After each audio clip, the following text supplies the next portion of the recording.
दोस्तों नमस्कार, कैसे हो आप सब। आशा करता हूँ अच्छे होंगे। दोस्तों आज है दिन थर्सडे का और आज डेट है 30 मार्च 2023 और दोस्तों अभी टाइम हो रहा है 7:12 हो चुके हैं शाम के। और मैं आज आ चुका हूँ द्वारका सेक्टर 5 में। अभी लास्ट स्टॉप मेरा सेक्टर 5 में ही हुआ था और सीएनजी पंप जहाँ पर था एग्जैक्टली वहीं पर ही अपार्टमेंट था, वहीं पर ड्रॉप किया। और लास्ट ड्रॉप मैं लेकर आया था, ये आपका पिकअप लिया था मैंने डिफेंस कॉलोनी से, डेफकॉल से। और डेफकॉल से मैं सीधा ले आया था। सीएनजी रेड पे हो रखी थी, पर रेड पे मुझे पता था कि रेड पे मेरी सीएनजी कितनी चलती है, 35 किलोमीटर तक आराम से चल जाती है रेड पे। डिपेंड करता है एसी, अगर एसी पे चल रही है तो 20 किलोमीटर 25 किलोमीटर पे एंड हो जाएगी। हाँ, अगर उस पर रेड पे चलाने, सारी की सारी चीज़ें डिपेंड करती है आपके ट्रैफिक रूट पे। अगर ज़्यादा ट्रैफिक में फंस रहे हो तो आपको 30 किलोमीटर भी निकाल देती है रेड पे, और एसी पे तो 20 पे ही निकाल देती है। तो आपकी गाड़ी कितनी निकालती है दोस्तों, मुझे कमेंट्स करके जरूर बताना। रेड पॉइंट आपका कितना किलोमीटर पे मतलब एंड होता है। कोई भाई बोलता है 50 किलोमीटर भी चलता है रेड पॉइंट पे। तो दोस्तों आज मैं मॉर्निंग में तो नहीं निकला था, आज मैं निकला था बहुत ज़्यादा लेट, क्योंकि आज थी रामनवमी। तो आज फास्ट था कल, तो आज कंजक वगैरह बैठाई थी, तो जिसकी वजह से काम करते करते टाइम भी मतलब लेट ही हो गया। आज लेट स्टार्ट, क्योंकि आज वैसे भी आई थिंक गवर्नमेंट छुट्टी थी, तो जिसकी वजह से रोड भी खाली थे, आज इतना जाम नहीं था रोडों पे। तो मैं आज निकला था दोस्तों, तकरीबन 1 बजे निकला था मैं आज काम के लिए। 1 या 1:30 बज रहा था आई थिंक, मैंने देखा नहीं टाइम, मेरे ख्याल से 1:30 के अराउंड था टाइमिंग।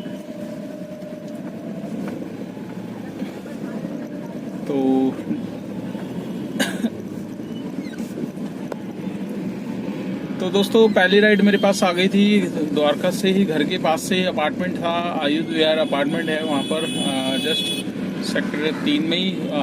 तो वहीं पे बुकिंग आ गई थी, वहीं से बुकिंग आई थी। और आपको पता ही कहाँ की बुकिंग आती है, मेरे पास पहले ही गुड़गांव की ही बुकिंग थी। और आज दिन का टाइम था, टाइमिंग भी दिखा रहा था 43 मिनट दिखा रहा था पीछे वाले रास्ते से। तो मैंने बकायदा मैप में चेक किया कि रास्ता कौन सा दिखा रहा है, महिपालपुर वाला दिखा रहा है तो नहीं जाऊंगा, अगर पीछे से दिखा रहा है तो पापासेड़ा से होते हुए 40 मिनट में मैंने उसको ड्रॉप कर दिया था। और दोस्तों ये लगा लीजिए 31 किलोमीटर की ट्रिप थी। 31 किलोमीटर में मेरे को जो फेयर मिला वो 290 रुपये का फेयर मिला है, जिसमें से एक स्टेट टैक्स वो अगले दिन देगा। तो स्टेट टैक्स मिल जाता है, उसकी वजह से मैं चला जाता हूँ, अदरवाइज मैं नहीं जाता गुड़गांव। ठीक है, थोड़ा सा अप डाउन में अच्छा खासा बिल मिल जाता है, इसलिए मैं वहाँ से चला जाता हूँ। तो मैदानता के पास में ही वहीं जो ऑफिस हैं वहीं पर ड्रॉप किया था। वहाँ से फिर मेरे पास इसमें डायमंड कैटेगरी में हूँ, तो मेरे को एक्स्ट्रा लोकेशन हर बार दे देता है, हर ट्रिप 1-2 ट्रिप ड्रॉप करने के बाद एक्स्ट्रा लोकेशन दे देता है। तो मैंने सोचा यार जब एक्स्ट्रा दे रहा है तो एक्स्ट्रा ले लेता हूँ। फिर वहाँ से मैंने गाजियाबाद साइड की लगाई लोकेशन। तो आपको तो पता है गाजियाबाद की देता है नहीं, फिर भी मैं कोशिश करता लगा देता हूँ गाजियाबाद साइड की। गाजियाबाद साइड की मिल जाए तो बेस्ट है, नहीं मिलती तो कोई दिक्कत नहीं, दिल्ली तक तो पहुँचेंगे। तो यही हुआ, मैदानता के जस्ट सामने एंट्री गेट से ही बुकिंग आ गई थी अपोजिट साइड से। मैं अपोजिट साइड पे था, तो अपोजिट साइड मैदानता था, तो वहीं से बुकिंग आ गई सीधा वसंत कुंज नांगल देवात की। तो नांगल देवात साइड गया, वहाँ से फिर मेरे पास आ गई थी बुकिंग आपका दिल्ली कैंट। तो तुरंत ही मतलब बुकिंग मिल गई थी दिल्ली कैंट से। फिर मैं पहुंच गया था छोटी छोटी बुकिंग करते हुए रजौरी से फिर मेरे पास आ गई थी त्रिलोकपुरी साइड की मयूर विहार से फिर वापसी मिली डेफकॉल की। तो दोस्तों जो बुकिंग आज मिली मेरे को डेफकॉल की बुकिंग में उस राइडर का मतलब जो राइडर था, मतलब उसको मैंने पिकअप, ये समझ लीजिए मैं उसको उतार ही रहा था। तो राइडर आया, राइडर आकर मतलब बोलता है कि भैया ये देखो फ़ोन, और मेरा बिल दिखा रहा है 151 रुपये। ठीक है, यहाँ से वहाँ का साउथ एक्सपार्ट 1 का, और इससे 1 रुपया भी ज़्यादा पड़ा तो मैं आपको मतलब वो नहीं दूंगा पैसे एक्स्ट्रा। तो मैंने उसको बोल दिया भाई सुन ले मेरी बात, तू अपना फ़ोन दिखा, मैं अपना फ़ोन दिखाऊंगा। मैं कहा रूट तेरे को लेके चलना है अपने रूट से या मैं फॉलो करूँ नेविगेशन। जितना भी बिल आएगा, चाहे 10 रुपये आए या 5 रुपये आए या 200 आए, 500 आए, 1000 आए, वो तुम्हें देना पड़ेगा। अब तुम बैठने से पहले सोच लो तुम्हें क्या करना है। कह रहा नहीं, अगली बार गए थे पिछली बार तो भैया बारापुला साइड से मैंने बोला था, बट वो दूसरे रूट से ले गए आश्रम से, और आश्रम से बिल बढ़ गया। मैं कहा बिल बढ़ गया। तो मैंने कहा मेरी क्या गलती है? मेरे को कह रहा आप बारापुला से चलना। मैंने कहा आप जो बोलोगे वो रूट ले लूंगा, बट आप जो बोलोगे वो चेंज होगा रूट, समझ लेना। जो नेविगेशन दिखाएगा वो आप फॉलो नहीं कर रहे। मैंने कहा बिल बढ़ा तो आपको देना पड़ेगा। मैंने कहा आप डिसाइड कर लो। तो बड़ा सोच समझ के, बारिश वैसे ही स्टार्ट ही हो गई थी, तो मैंने कहा जी लगता पंगा होगा कुछ ना कुछ। तो हुआ नहीं पंगा, मतलब बिल फाइनली, मतलब उसको ये लग रहा था बारापुला साइड से छोटा पड़ेगा। बारापुला से आप सोचिए जाना है साउथ एक्स का जो फ्लाईओवर है, रेड लाइट से राइट मुड़ के जो कोटला वाली साइड जा रहा है, वहीं पर था। मुश्किल से 200-300 मीटर पे रॉयल एनफील्ड का शोरूम है, वहां पर, वहीं पे ड्रॉप था। तो मैंने कहा यार वहां से तो बारापुला से उतरेगा, उतर के जवाहरलाल नेहरू स्टेडियम से यू टर्न लेके बारापुला से फिर दोबारा आएगा, तो वो और ज्यादा लंबा पड़ेगा। अब क्या है कि आश्रम वाला फ्लाईओवर खुल चुका है, सीधा साउथ एक्स के फ्लाईओवर के नीचे से जाम स्टार्ट होता है, तो वहां से राइट लेके, तो फिर मैं वही रूट लिया। मतलब आपका जो साउथ एक्स वाला था, आश्रम वाला, वही रूट लिया। मैंने कहा ये खुल चुका है। तो मतलब मैं ये बताना चाह रहा हूँ दोस्तों, आजकल राइडर इतने वो हो गए हैं कि अपने फोन में दिखा रहे हैं कि भैया इतना बिल आएगा, इससे ज्यादा आएगा तो हम नहीं देंगे। तो अब आप बताइए धोखाधड़ी कौन कर रहा है हमारे साथ? ठीक है, राइडर भी धोखाधड़ी कर रहा है, ठीक है, और उबर का भी एप्लीकेशन में भी कुछ ना कुछ दिक्कत हो रही है, अपडेट में दिक्कत है या कुछ ना कुछ सॉफ्टवेयर में प्रॉब्लम है।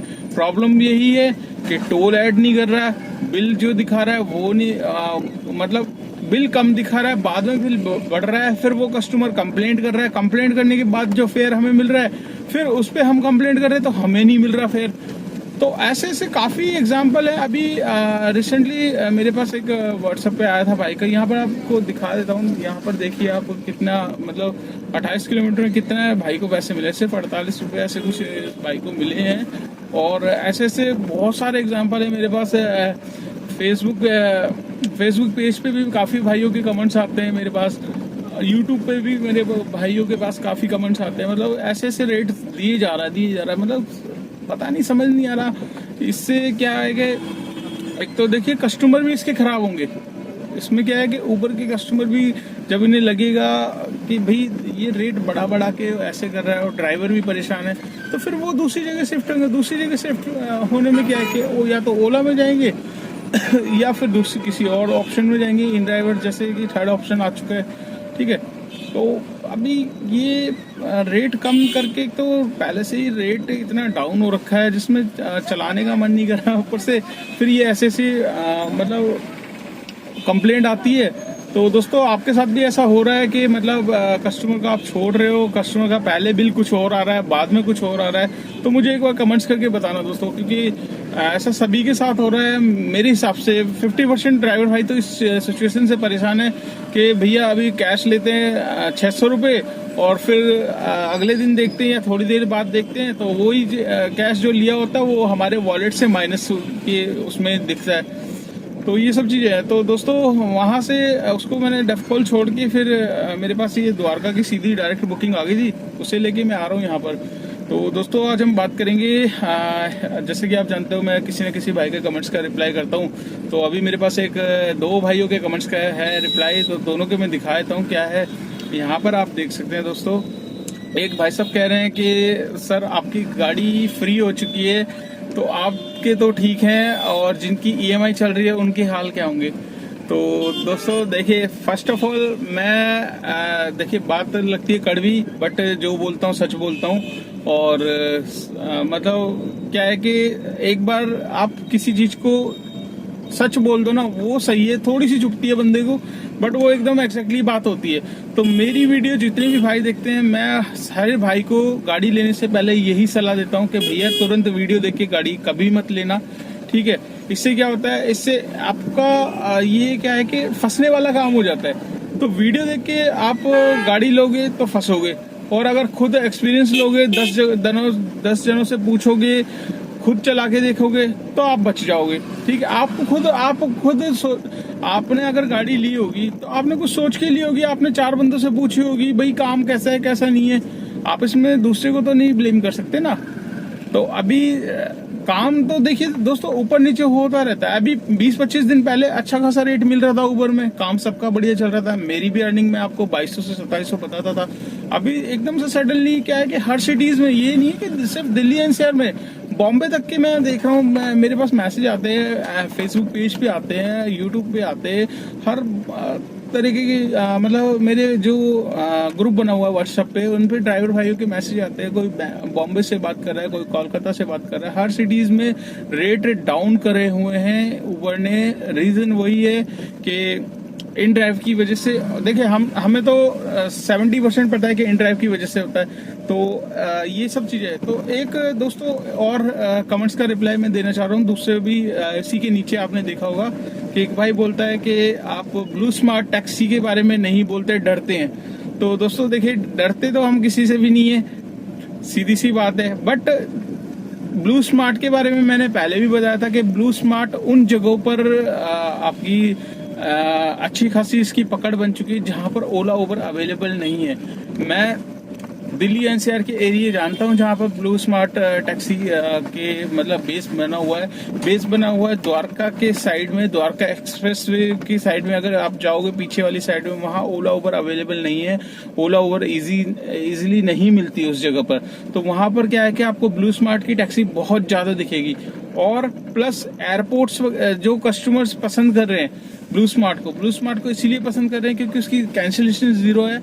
कोई कैंसिलेशन वो नहीं है, क्योंकि उसमें ड्राइवर जॉब कर रहा है, ठीक है, वो कंपनी के लिए जॉब कर रहा है। उसको 8 घंटे ड्यूटी बजानी है, 8 घंटे 10 घंटे 12 घंटे उसको ड्यूटी बजानी है, ड्यूटी करनी है, ठीक है। तो इसलिए वो कैंसिल नहीं कर सकता। उसको सैलरी मिल रही है 8 घंटे लॉग इन होने की, तो उसको कहीं भी जाने का वो है, तो वो कंपनी की गाड़ी है। यहाँ हम लोगों की खुद की अटैच है, हम लोगों की खुद अपनी मर्जी से जाते हैं। तो हमें जो लोकेशन पसंद आती है वो हम करते हैं। तो इसीलिए काफी जो रेलवे स्टेशन या एयरपोर्ट्स वाली साइड के जो पैसेंजर्स हैं वो इन्हें पसंद कर रहे हैं। और इसका ब्लू स्मार्ट का रेट मैंने खुद कंपेयर किया है। मैंने खुद 2 साल पहले अपनी वाइफ के लिए करी थी ब्लू स्मार्ट टैक्सी। जब ये आई थी तब भी सेम ओला उबर का ही रेट था। बस करी इसलिए थी क्योंकि कैंसिलेशन नहीं करते थे। और मैं जहाँ रहता हूँ द्वारका, वहाँ पर गाड़ी वाले दिक्कत करते थे, आने में दिक्कत होती थी, बहुत सारी प्रॉब्लम थी। उस टाइम लोकेशन नहीं बताता था।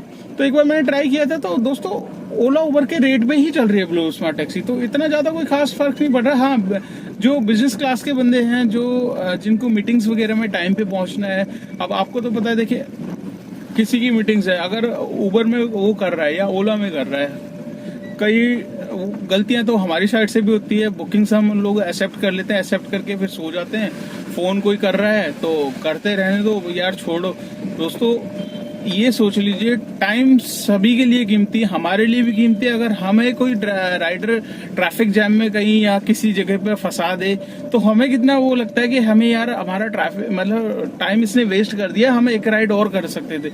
तो ऐसी सिचुएशन ये समझ लीजिए कि राइडर के साथ भी है। उसको कई तरीके के काम हो सकते हैं, कहीं मीटिंग्स में पहुंचना होगा, हॉस्पिटल जाना होगा, किसी से मिलना जाना होगा, किसी के साथ फिक्स होगा, कुछ भी A to Z आप समझ सकते हैं। तो ये सब चीजें हैं। तो कुछ गलतियां हमारी साइड से भी होती है। इसीलिए मतलब ये जो मैं बता रहा हूँ, ये जो भाई बोल रहे हैं कि आप ब्लू स्मार्ट के बारे में बताने से डरते हो, तो ऐसा कुछ नहीं है दोस्त, बताने से कुछ नहीं डरता। 30% बिजनेस इसने भी खाया है ओला उबर का, और 70% बिजनेस आपका खा रही है इन ड्राइव, जो कि सच है। और जो बुरा लगता है भाई को, उसको मैं सॉरी बोलना चाह रहा हूँ, बट जो चीज है रियल वो रियल है। तो चलिए दोस्तों, ये सब बातें होती रहेगी। और आज का मैं आपको काम बता देता हूँ। आज का काम कितना हुआ है मेरा, 7:15 बजे तक का मेरा काम जो हुआ है, यहाँ पर आप देख सकते हैं। यहाँ पर 1400 का मेरा एग्जैक्टली काम है। तो इसमें मेरा 2 टोल मिले हैं। एक आपका हरियाणा का मिलेगा, एक MCD का। टोल को हम काउंट नहीं करते अर्निंग में। तो 1400 रुपये का काम है, जिसमें से मेरी CNG जो थी दोस्तों पहले की पड़ी हुई थी, कल की आधी CNG थी 400 तक की। तो वो 400 की मेरी पूरी की पूरी खत्म हो चुकी है। तो 400 की CNG हटा लेते हैं, बचे 1000 रुपये। 1000 रुपये में से 200 रुपये गाड़ी की मेंटेनेंस, फिटनेस परमिट, गाड़ी के टायर घिस रहे हैं, ये सब चीजें मैं हटाता हूँ, ठीक है। तो 200 रुपये और निकाल लेंगे, तो बचेंगे नेट अर्निंग 800 रुपये। तो आज की अर्निंग दोस्तों आप लगा सकते हैं 1 बजे से लेके 7 बजे तक की अर्निंग है ये, और 800 रुपये नेट अर्निंग है। इसी में ही ये समझ लीजिए अगर आपकी नई गाड़ी है तो इसमें आपको गाड़ी की EMI भी निकालनी पड़ेगी, तब जाके आपकी नेट अर्निंग आएगी। तो हमारी गाड़ी फ्री है।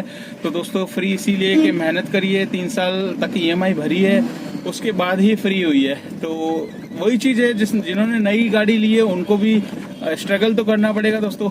पर टाइम थोड़ा सा वो डिफिकल्ट हो जाता है कि हमारे टाइम में थोड़ा अच्छी अर्निंग थी स्टार्टिंग में, आप क्या है कि आप कंपटीशन हो जाता है। तो ये हर लाइन का फटा है कि जब नया सेटअप बिजनेस स्टार्ट होता है तब हर चीज़ excited, discount, offer, just like आप फूड डिलीवरी में देख लीजिए, स्विगी जोमेटो एक टाइम में फ्री देते थे, तो एक टाइम में ओला उबर भी फ्री राइड्स और इंसेंटिव्स वगैरह देती थी। तो चलिए दोस्तों इस वीडियो को कर लेते हैं यहीं पे एंड। आपको वीडियो कैसी लगी लाइक कर देना, चैनल पे फर्स्ट टाइम है तो चैनल को सब्सक्राइब कर लेना। अगर आप मेरी वीडियो फेसबुक पेज पे देख रहे हो तो उसको भी फॉलो कर लेना, उसको भी ज़्यादा से ज़्यादा शेयर करना। जितना आप वीडियो को शेयर करोगे उतनी मेरी वीडियो आगे रैंक करेगी, उन भाइयों के पास पहुँचेगी जो जानना चाहते हैं एक्चुअल में ओला उबर में काम कितना है, कौन सी गाड़ी लेके चलाने में फ़ायदा है, कौन सी गाड़ी ले ना ले, और लेने की सोच रहे हैं तो बहुत ही सोच समझ के लीजिए दोस्तों, गाड़ी बहुत रिस्क है। चलिए मिलते हैं नेक्स्ट व्लॉग में, तब तक के लिए बाय बाय।